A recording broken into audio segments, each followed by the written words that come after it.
If you try turning on your fan and nothing happens, or the fan works intermittently, this video is for you, because today we are going to talk about blower motor problems. There are three main scenarios of what could go wrong with your blower motor, more commonly known as fan. First, nothing happens at all, no matter what speed you choose. Second, blower motor only works at high speed. Third, blower motor only works at low and medium speeds. Let's start from the top. If nothing happens at all, the first and the easiest thing you can do is check your fuses and relays. Using your owner's manual or the back of the fuse box cover, locate the appropriate fuse and relay. It should say blower motor or HVAC fan or something along those lines. Check that fuse either visually or using a multimeter. To check it with a multimeter, set it to resistance or continuity, pull the fuse out and connect the two leads. If the fuse is good, it will beep in the continuity setting or show resistance value in resistance setting. If the fuse is bad, it will continue showing OL, which stands for open line or out of limits. If the fuse is okay, check and see if you have a blower motor relay and switch it out with another relay like it. I have a full video on how to test relays, but this is just a quick shortcut. Try your blower motor and see if it fixed your problem. If it did, the relay must be bad. If it didn't and the fuse appears to be okay, the next thing we want to do is find the blower motor. Usually located on the passenger side under the glove box. On some cars, you may have to remove a cover. Unplug the connector that goes to it and check it for voltage.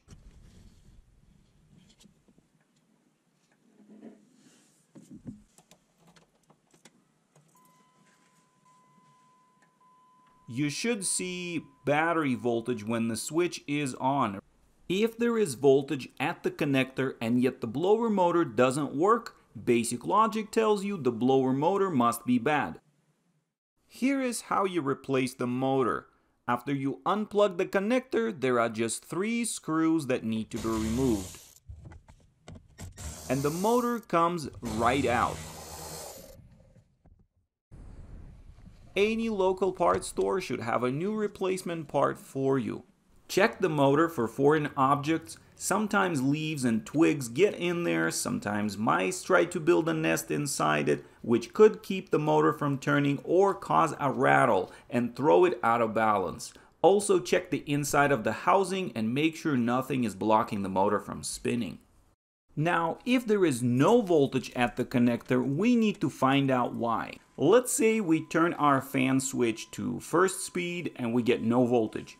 Keep turning it to second, to third, and only when we hit the highest speed, we see voltage. This is our second scenario, where our fan doesn't work until we turn the switch to maximum speed.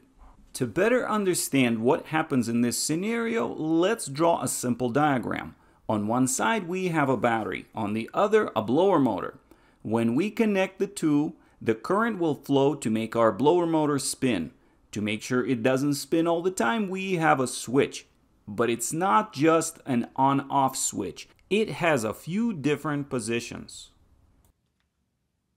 1, 2, 3, and 4 in our case. And each position has a resistor in front of it. The name resistor speaks for itself. It resists the flow of electric current, converting electric energy into heat. So when we turn our switch to position 1, we have 3 resistors slowing us down, which slows down the blower motor speed. When we switch to position 2, we bypass the first resistor, and now all we have is 2 resistors to overcome, which lets the blower motor spin faster. Position 3 makes it spin even faster, and in position 4, we give full battery power to the motor, letting it spin at maximum speed. Now this set of resistors is a separate unit called blower motor resistor, and if it fails, it doesn't let any current through, so the only way the blower motor will get any power is at the maximum speed where we completely bypass the resistor. Blower resistor is usually plugged into the HVAC housing somewhere close to the blower motor, held by a couple of screws.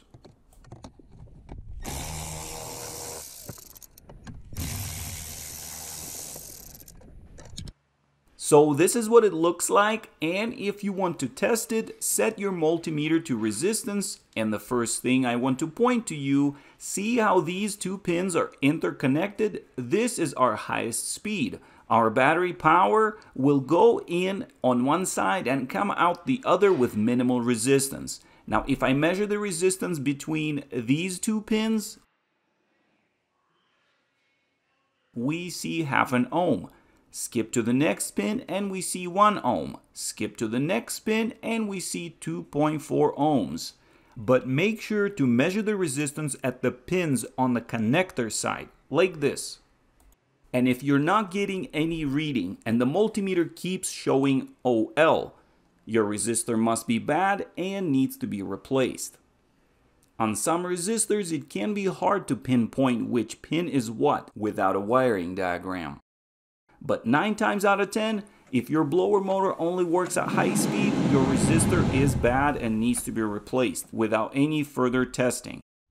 And now let's talk about the third option. Your blower motor works at low and medium speeds but doesn't work at high speed. It is very possible that it is your blower motor resistor again, but this time there is a connection issue. See, when we put our switch to maximum speed, we let maximum current flow through the circuit. High currents over extended periods of time can cause overheating, melting, and burning of the connections. Poor connections mean high resistance and no current flow. That is why you may see the fan work at lower speeds, but once you switch it to maximum, it dies. And this is exactly what the problem is with my vehicle today. Fortunately, a local parts store had a replacement kit for my make and model that comes with a new resistor and a new connector. Cut the old connector out, lay it next to the new one to make sure you don't mix up any wires. Leave yourself some extra wire on the new connector for splicing and splice the wires together. I have a video showing 3 ways how to splice wires together. Make sure to check it out if you aren't sure how to do it. With the new connector and the new resistor installed, your blower motor should work as good as new.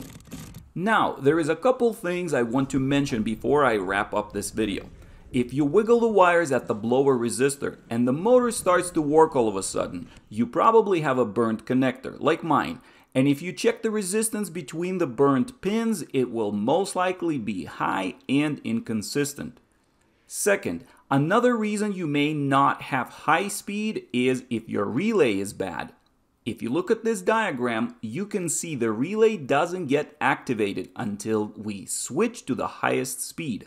That is why you should always check fuses and relays first.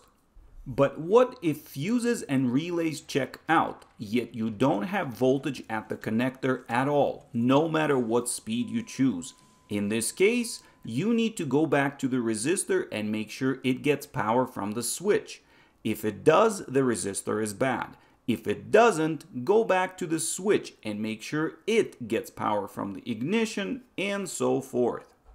Third, the switch that sends power to different pins on the blower resistor could also be ground controlled, which means it is placed on the ground side of the battery, and instead of sending power to the resistor, it will be sending ground. So if you can't find power at the resistor or at the switch, look for ground. And the final tip, if you have an automatic temperature control system, like climate control, where you set the temperature and instead of fixed speeds, you have variable speed control, you most likely have a blower motor transistor module instead of a regular blower motor resistor.